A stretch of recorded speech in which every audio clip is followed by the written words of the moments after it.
Bala is in the lower main line. The demographics are fantastic. A bit of backstory, in fact, I moved from San Francisco in 2005. I had a weekend to find a place to live with my family and wound up renting a home in Bala. So I was generally familiar with the town. I was a bit disappointed because I was aware that historically it was a great commercial center, a great place and a great town for families. And unfortunately, over the last 20, 30, 40 years, it's fallen into a bit of disrepair. If you walk down Bala Avenue right now, I would argue that half of it is dark or being underutilized. A dear friend of mine says that I'm in the resurrection business. We bring dead projects back to life, and in this opportunity, we're essentially bringing a whole community, a whole neighborhood, a whole borough back to life. We're developing in a historic neighborhood. The homes there haven't been ripped down, and they have been maintained. The facades and the homes are all half a century old. The school district is amazing, which takes work. It's not like it just happens. So many people in the neighborhood have lived in their homes for 30, 40 years. They know how to build good communities. They've done it for a long time. This is a development that's of scale. So again, we're fitting into something that already exists. We just have to do a little bit, and the community will take it the rest of the way.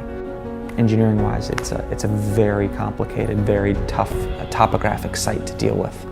We have 3 projects that we're working on actively right now. First one is 10 Union. It's got a 21-month schedule, so that'll take us into January of 2019. The next project, 1 Cynwyd, which is right across the street, is in pre-development now, and we'll start construction next spring and have about an 18-month construction timeline.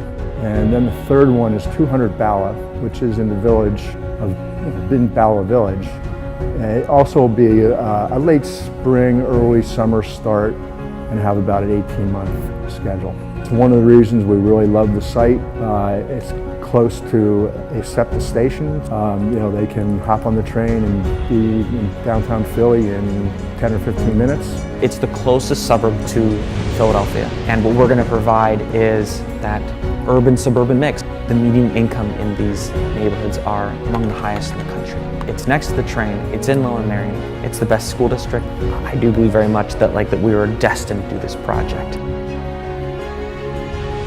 Even in densely populated areas, there still exists a tremendous amount of opportunity. It's sort of the hole in the donut here. A lot of the retail and a lot of the development has clustered towards City Ave and Montgomery Avenue.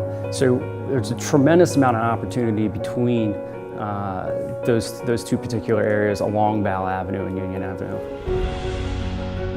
There's no reason why we can't walk down Bala and go have, whether it's a cup of coffee, a scoop of ice cream, buy some clothes, visit a theater that's been unfortunately defunct for quite some time, that we'd love to see brought back to life or put back into operations.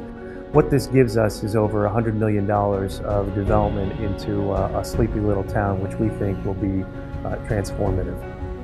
This can and should be, at the end of the day, an academic case study. It's a first-ring community. It's a community that has done so many things right in developing things. When we're done with it, the other people in our field are going to say, I wish I had done that, I wish I had thought of that, or that made so much sense, that was obvious.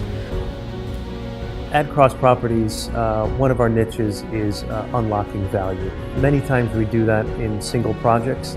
In Bala, we get to realize it through a series of projects and literally unlocking the value of a whole town.